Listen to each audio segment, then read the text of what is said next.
Hey there, welcome to day 9 of the Get Up and Go Challenge. How to get the big O. Good topic. This is, of course, the second in our SOAP analogy, our SOAP process for dealing with and handling challenges. Now, yesterday I'm going to share with you what I picked for the S. The S in SOAP is, of course, story and situation. And we looked at the 7 areas of our life: physical, mental, emotional, spiritual, financial, relationships, and contribution. And we asked ourselves, okay, how do I rate myself on a scale of 1 to 10 in each of these areas? And then what one is bugging me or bothering me or causing me the most impact right now?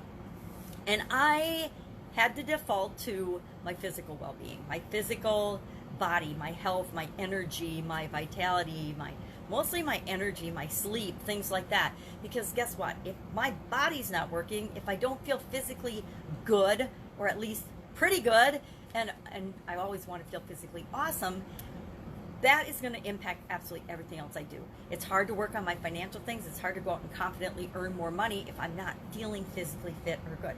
You know, if you're sick, if you got the flu or something, how energized are you to go out and meet with people or talk to people even on the phone and move your business or your life or your job ahead? You know, if we're sick, we call in sick to work and we don't show up. If we're sick and we have our own business, we lay in the bathroom on a pillow and don't show up.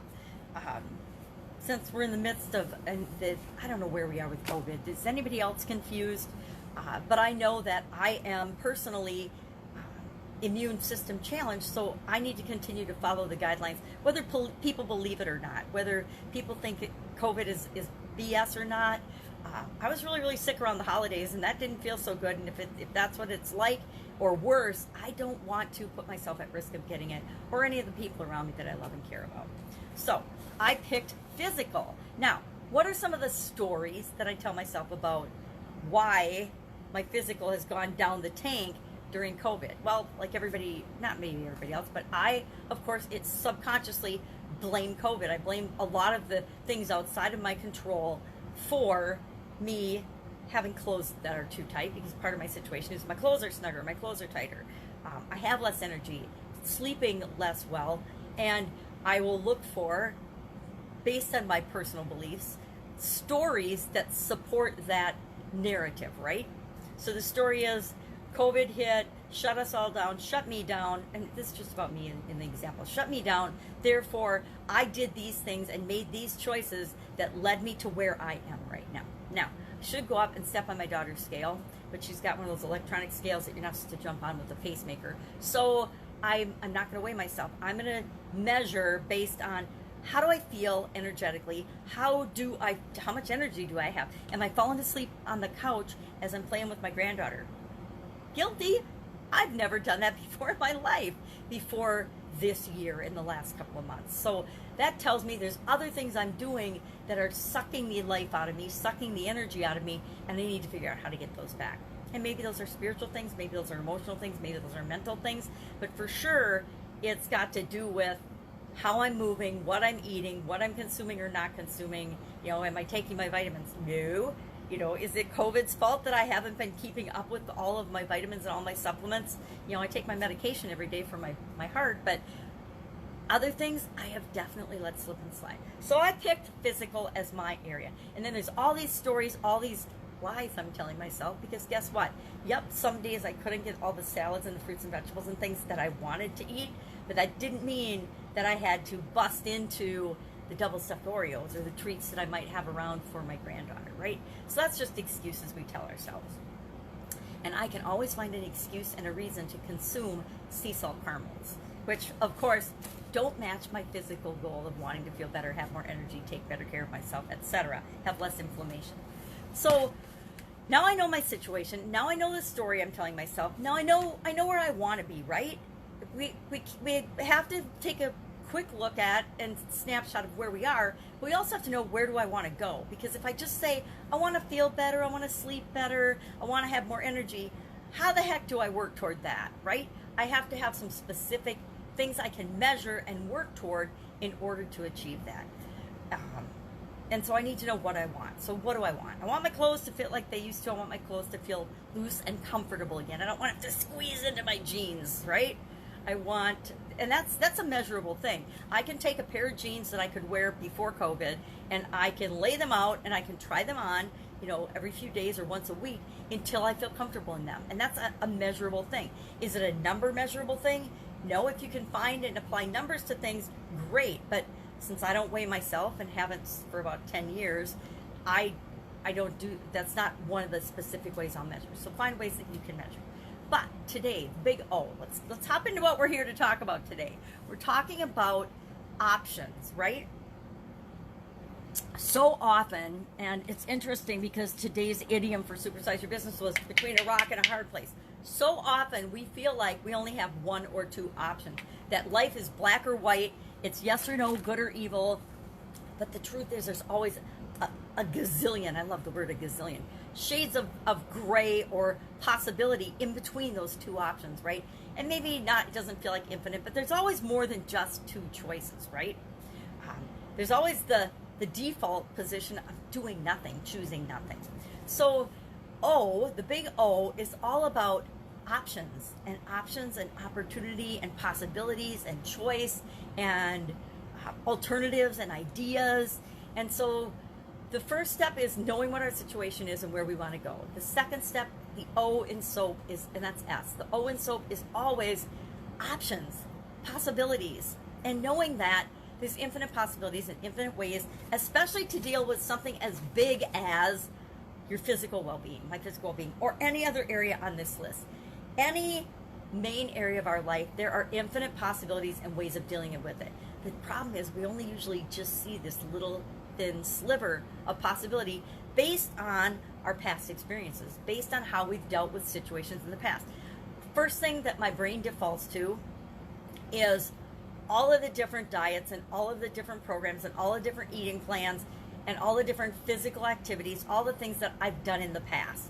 And it immediately starts eliminating those possibilities of things that didn't work for me, or things that I found painful, or things that I found more painful than that gave me the results I wanted, etc.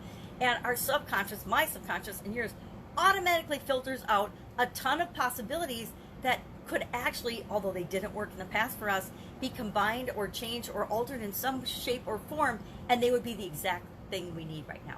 So how do we get around that? How do we actually open up our minds to the fact that, and consider other possibilities that normally we don't even see? Because we all have this vision bias and this vision prejudice where we only see what our subconscious lets us see, right? We consciously try to see things, but we only see what our subconscious will allow us. We can be walking down the street and we filter out way more things than we ever allow in. Why? Because we'd be overwhelmed, right? Another big O word, overwhelmed with all of the possibilities, all of the stimulus, and all of the things. We can't possibly consciously process all of them. So since our conscious is limited, our subconscious helps us out and protects us by filtering out a whole lot of stuff. But that doesn't necessarily move us toward what we want in the fastest, most efficient, most effective way possible. So how do we avoid that? I love the strategy and the technique of brainstorming. And I always think everybody knows how to brainstorm and everybody's done it, but I forget I grew up in a world where that was one of the massively major, powerful tools in our toolbox to come up with alternatives, to brainstorm, to find ideas, to find better solutions to problems that we've been struggling with for years in our company or in our organization. And in school, I studied brainstorming. So I've been brainstorming for decades, and once you've done something for decades, it just becomes automatic, and you think everybody else does it, but everybody doesn't do it. So our action item for today and our activity for today is to brainstorm possible solutions, possible activities, possible steps to take toward the area of your life that you've decided to work on through the SOAP program, or for the SOAP framework this time. So I've chosen my physical well-being, my physical health, and I thought about it yesterday. What's my story? What's my situation? What beliefs do I have? What things are in my way? Where am I right now? What is my situation right now? Where am I right now? And I always ask myself, how do I feel about it? Now, I wouldn't have picked it to work on if I felt awesome about it. So how do I feel about it? And then where do I want to be? What do I want my life to be like? What's my vision for where I'm going? And then now, what are the options to get me there? Now, it's a challenge. I want to get there the fastest way possible. Now, so I want to get out a piece of paper. I always write down my brainstorming, or a pad. I love, my favorites is a stack, and I don't have one. Oh, I do have one sitting here. My favorite is a stack of, yes, 3M Post-it notes. And I just start writing down all the possibilities on a Post-it note. I can carry it around with me all day, and I can just write them, and as I write them, I can just peel them off and stick them somewhere. So I like to brainstorm, meaning I just come up with ideas. No matter how crazy, no matter how random they seem, I write them down and I don't analyze them. I just write them all down, and I get as many options and as many possibilities as I can. So your assignment today, your homework, your action item is to come up with at least 10 things, at least 10 things that you could do to get you some momentum, get you some action, get you moving toward what you want, from where you are to what you want. So physically, what are some of the things I could do?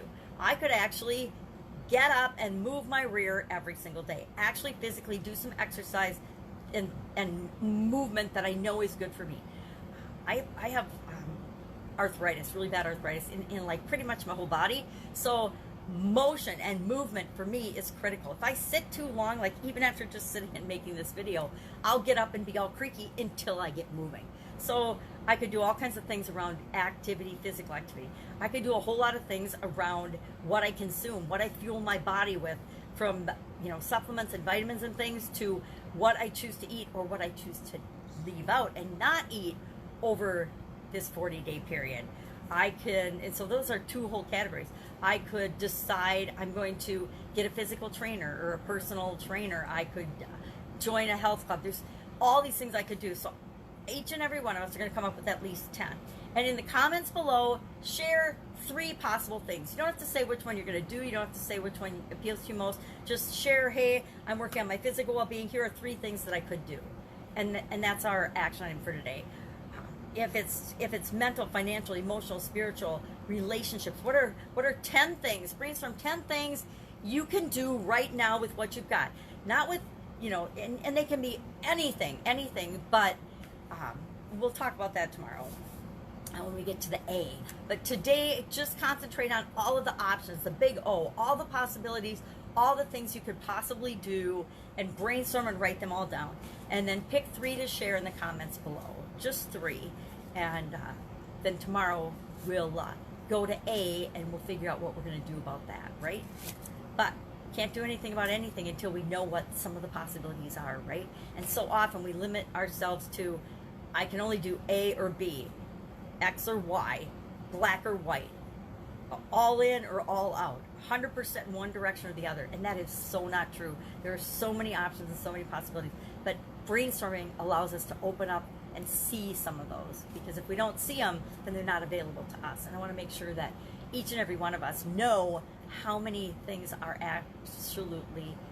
absolutely available to us. If in doubt, all you have to do is take the area of your life that you have questions on and go Google it. If I were to Google, how do I lose weight at 60 for a female, I would get millions and millions of results in like milliseconds, or in 30 seconds I would have millions and millions of results. How do I exercise for a woman over 60 or 50? Boom, again, I would get millions and millions of results. So if that helps me to broaden my horizons and realize that, okay, I only see this little teeny sliver of the world, but the world's really infinite, right? So brainstorm today, one of my favorite strategies, of course. And I hope that you will make it one of yours as well, because it just opens up the world of possibility for us.